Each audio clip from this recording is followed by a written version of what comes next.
Ben onu anasına haberim ben başımışım. O haranı kurtarıp onun beyninde neler var ben bilmiyorum. O hayattır. Vallahi onu ben 3 dəfə test eləmişim. İnan ki, hara gedirsən get, o diyəni get. Heç ara getməyəcək. Ananın yanına gəlir, duran artıq. Öz üstümdə onu test eləmişim. Bir dəfə yox, bir neçə dəfə. Demişəm ki, ana beni anadır. Mən 20 gün onu gözləyirəm, Məlikən həkim gəlib gedir, burandan gedirəm. Ölürəm, deyirəm anadır. Duran artıq.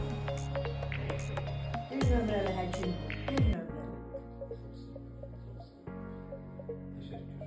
Yəni, nə hörmətə görə deyirəm, nə yerimiz olmağına görə deyirəm. Mən bunu öz üstümdə test edmişim. Vallahi. Allah şəfa olsun. Amin. Zəhmət.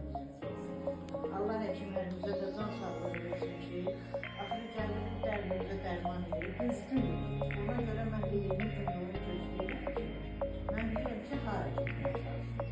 Uşaqlar məni öldürən, amma deyirlər ki, filan kəs filan yerdə deyirlər, bilirsən.